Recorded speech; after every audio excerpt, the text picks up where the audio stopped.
Tidak peduli seberapa baik kamu sebagai pembicara, kita semua pernah meninggalkan percakapan atau memilih memberikan sebuah argumen. Namun terkadang, argumen itu tidak sesuai dengan jalan pikiran kita.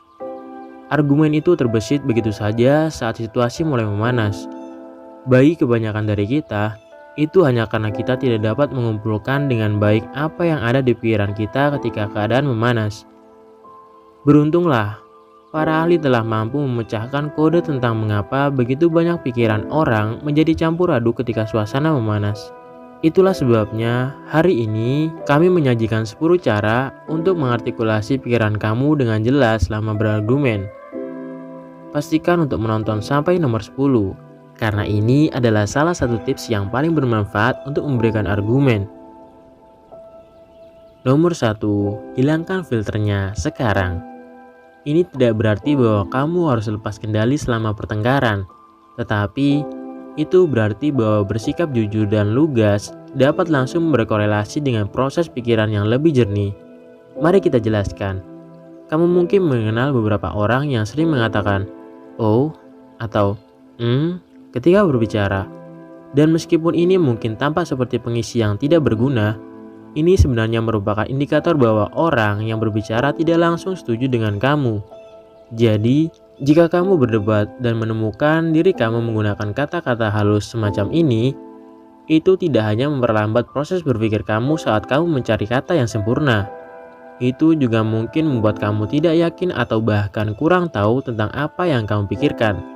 Cobalah untuk menghilangkan filter dan berdebat dengan jujur daripada mencoba menemukan kalimat yang tepat untuk membuat orang lain bingung.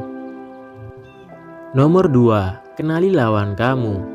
Ini mungkin tampak jelas, tetapi jika kamu tahu sesuatu tentang orang yang kamu ajak berdebat, dan kemungkinan besar memang demikian, maka kamu harus mencoba dan menyesuaikannya dengan orang tersebut. Bahkan jika kamu memiliki semua fakta di dunia, jika orang lain mengatakan sesuatu yang mengejutkan kamu, itu akan membuat pikiran kamu berputar-putar yang mungkin menggelincirkan kamu. Ada perbedaan besar antara orang yang mencoba berdebat dengan fakta dan logika, dan orang yang ingin berteriak atau menjadi emosional. Persiapan untuk mengetahui tipe orang yang kamu ajak berdebat akan memungkinkan kamu untuk bersantai dan tetap mengerjakan tugas dengan lebih mudah. Karena jika kamu siap untuk berdebat, kamu akan jauh lebih tenang dan lebih tenang daripada mereka yang muncul begitu saja. Nomor 3, biarkan kata-kata kamu mengalir dengan mantap. Penting untuk tidak mendahului diri sendiri dalam banyak hal dalam hidup, terutama ketika kamu ingin mengekspresikan diri dengan jelas. Sangat umum untuk menemukan diri kamu tersandung kata-kata kamu sendiri.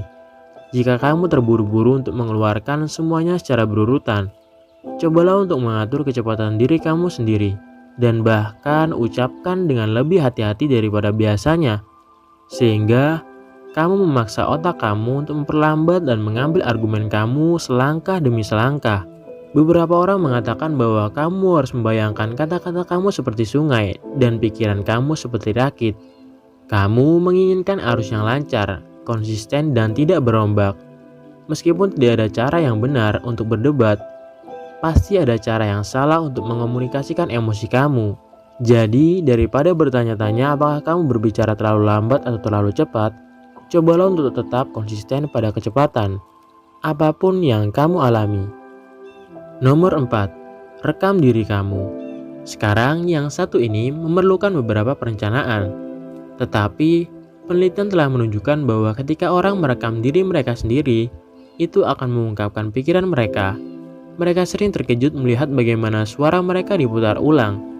Jika kamu berpikir kamu akan bertengkar dengan bos atau teman kamu, tekan rekam di ponsel kamu dan masukkan ke dalam saku kamu.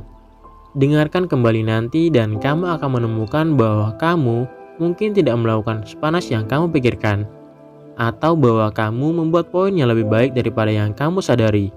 Kuncinya di sini bukan untuk benar-benar peduli dengan pesannya, tetapi untuk melacak bagaimana otak kamu bekerja di bawah tekanan dan untuk menemukan cara untuk mengidentifikasi kelemahan atau area yang perlu diperbaiki. Nomor 5, temukan frasa untuk memberi diri kamu ruang untuk bernafas. Seperti yang kita bicarakan sebelumnya, kamu tidak ingin menggunakan kata-kata kosong atau pengisi ruang saat berdebat. Karena ini menyeratkan bahwa kamu sedang berpikir alih-alih memberikan pikiran kamu mengalir dengan bebas. Itu tidak berarti bahwa kamu juga harus selalu dalam mode menyerang. Dan sama pentingnya untuk memberi pikiran kamu kesempatan untuk menanggapi tuduhan dan pernyataan ketika muncul. Psikoterapis Lynn Gabriel merekomendasikan untuk membuat frasa untuk dapat menenangkan diri dan merespon dengan cerdas alih-alih dengan cara yang panas. Sesuatu seperti, saya tidak punya jawaban untuk itu sekarang, tetapi saya akan. Kalimat itu dapat memberi pikiran kamu kesempatan untuk menemukan jawaban yang sempurna selama argumen. Nomor 6. Kenali jika kamu jadi emosional. Cara jitu untuk kalah dalam pertengkaran adalah dengan membiarkan emosi menguasai diri kamu. Tetapi juga bukan ide yang baik untuk sepenuhnya memisahkan diri darinya. Berdebat bisa jadi sulit, dan biasanya kamu atau orang lain sudah memasuki percakapan dengan sedikit emosional untuk memulai, yang dapat menutupi kritik valid yang mungkin kamu coba utarakan. Saat kamu mulai merasakan tanda-tanda emosi mengambil alih, ada beberapa metode yang terbukti benar untuk menenangkan diri, seperti menghitung sampai 10, memberi semangat pada diri sendiri, atau menarik nafas dalam-dalam. Ketika kamu sudah menenangkan diri, kamu dapat terus mengungkapkan poin kamu dengan jelas. Nomor 7. Akui sudut pandang mereka. Sementara kebanyakan orang dapat memahami bahwa orang yang berdebat tidak memiliki perspektif yang kamu coba bagikan, banyak orang menghentikan proses pemikiran mereka di sana. Sayangnya, itu mungkin merugikan kamu ketika kamu berada di saat-saat yang panas. Ini karena jika kamu tidak dapat mengakui sudut pandang mereka, kamu akan menghabiskan pemikiran berharga atau kebingungan tentang perspektif mereka, alih-alih mencoba meyakinkan mereka tentang kamu. Jarang ada dua orang yang berdebat hanya untuk bersenang-senang dan menyadari bahwa orang lain mengalami kesulitan yang sama dalam konfrontasi ini. Menyadari bahwa mencari solusi lebih penting daripada menjadi benar adalah hal yang baik. Nomor 8. Putuskan apa yang layak. Kemarahan adalah semacam titik tidak bisa kembali bagi kebanyakan orang, karena menenangkan diri kamu di tengah argumen bukanlah tugas yang mudah.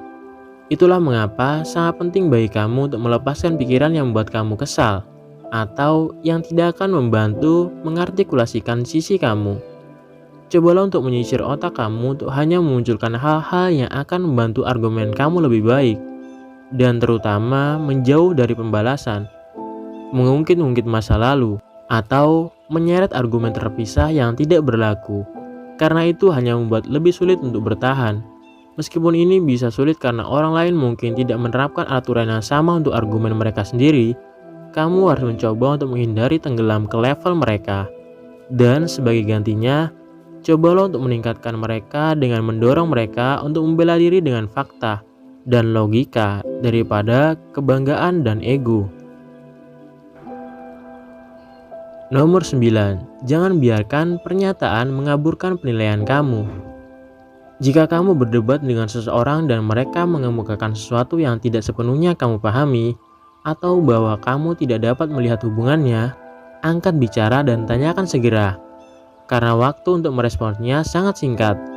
Jika kamu tidak bertanya, itu hanya akan membuat lebih sulit untuk merespon.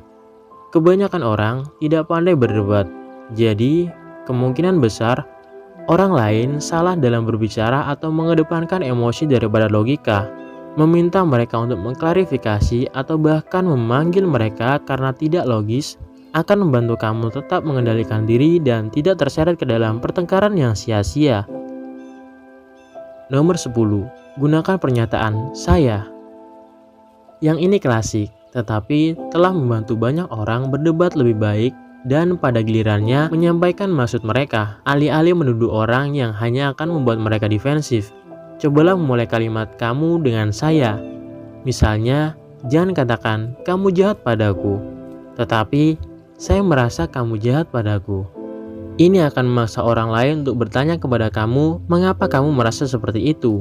Tetapi bagaimanapun, kamu berhasil mengartikulasikan baik pikiran maupun emosi kamu. Dan kejujuran itu jauh lebih mudah untuk diungkapkan daripada pikiran yang terlalu konfrontatif.